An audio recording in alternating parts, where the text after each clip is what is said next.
I'll try to be brief. This is our RDF project that we just got funded. So we submitted a community solar proposal to the RDF fund. So now we're talking about model years where a third party would install a large solar system on a host site.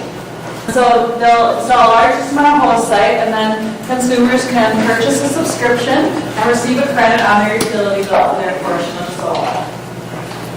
So this idea came about when I went to the ASES Convention, the American Solar Energy Society convention in Colorado, to actually present on a different form of community solar, bulk purchase programs.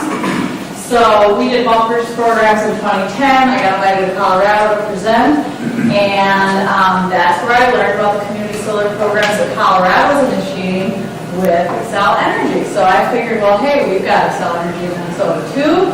Let's try to make this happen here for us. So first steps was to get a Cert Seed grant, and we did a background study on the different models for community solar, and that included utility models, which is community shared solar that I just talked about.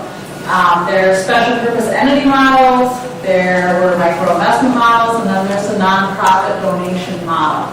So those are all in the background report. It's on our community solar page if you're interested. Through that report, that investigation, we decided that community shared solar, the legislation that did pass, was the way that we wanted to, that was the form of community solar we wanted to pursue here in Minnesota. We felt that was the best model. So we got together this group of people. Brian Ross with CR Planning, Gail Press with the City of Minneapolis, some other brains about community solar, Ralph Jacobson, and we came up with the idea to propose with Xcel Energy an RDF proposal. So we went to Xcel Energy and we said, hey, how would you guys feel about us writing you into the proposal for some money to create a billing structure for community solar? So this was before the legislation. So Xcel Energy said, well, yeah, we need some money to create the billing structure and create the community solar program. They were all in. So we started to write the proposal, and then in February of 2013, we found out that community solar garden legislation was being proposed by Fresh Energy, some other groups. So we had to regroup about a month before the proposal was due. Xcel Energy pulled their part of the billing structure out, created their own RDF proposal, and we kind of put in some more aspects that would make the proposal a little more innovative. So then I got married on March 16th, went on my honeymoon, and then came back on April 1st, submitted our final proposal. Then the legislation was passed in May 2013. So it was crazy time.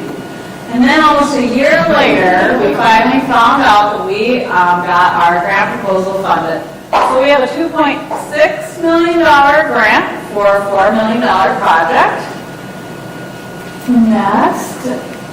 And these are the project objectives that I've been working out with Mark. We haven't signed a contract yet, but we're, as I said, we're pretty close. So we are looking to develop a pricing structure that will help include low-income participants or nonprofit participants.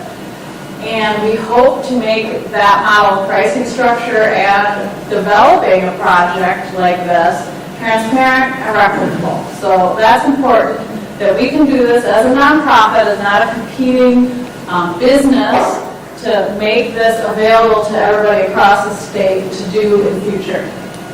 As part of this, we'll be identifying best practices, and of course, doing what we always do, which is education and outreach through events and tabling, and to teach people about community solar.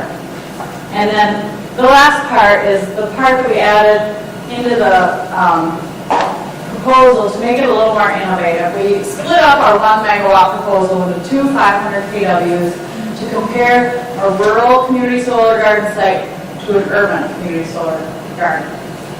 So we'll do two 500 kWs.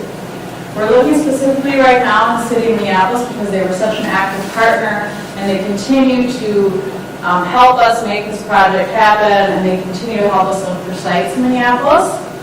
And then we're hoping the rural area will be in a county connected to the urban site. And so this will make our comparison of urban versus rural a lot easier. So the idea is to see whether or not people really need their community solar in their community. Maybe they just want to see a credit on their utility bill, and they don't need it in their county, they don't need it in their neighborhood. And maybe not. Maybe people will be willing to pay more to visibly see their solar when they're driving to work in the morning. So we'll see what happens at the end of this project. So our next step is to sign a contract with itself. We will be hiring a new staff person. We will be we will be choosing a developer and subscription manager. And the bidding process is not started for that, or is not, no RFP has been issued, but we have received proposals already. And then we'll be securing both sites pretty soon here. So Brian Moss with CR Planning is our consultant working on that. So the next step for community solar gardens, Excel Energy will be opening up their application process for operators to submit gardens, hopefully in January, we're thinking. And then customers should be able to start seeing a credit on their utility bill maybe in April, March, April. So, and then we'll also be working to get the other utilities to start their own community solar gardens. A lot of co-ops have already started doing this, but there's a lot more to get rolling on. So here's some of the implementation decisions, or this is the one implementation decision other than approving the Excel Energy's community solar garden program. The PUC has decided to grant customers the applicable retail rate, which is about 12 cents a kilowatt hour, and then they allow for 3 cents a kilowatt hour for the customer to sell their solar and renewable energy credits to the utility. So total of 15 cents a kilowatt hour, and this was in comparison to the value solar rate. They decided to not go with the value solar rate because not all the utilities, they don't have to take the value solar rate, so I guess I don't know the full details on that, maybe Dustin knows more, but they go with the applicable retail rate. So our hopes for the future is to expand the study beyond rural versus urban. We have went in on a grant to the Department of Energy. So we're hoping that funding will allow us to expand the study and then produce a publication that can go across the state for communities and consumers and interested people to start their own community solar gardens, hopefully. And then maybe this publication can help grow community solar in other states through our partnerships with the American Solar Energy Society. Maybe we can help other nonprofits bring community solar to their state and get that going there. So that's our intention. So here's the resources. The Clean Energy Resource Team has a whole page on community solar, as do we, and there's a Facebook page that has all the recent news coming up on it. So that's my fast presentation.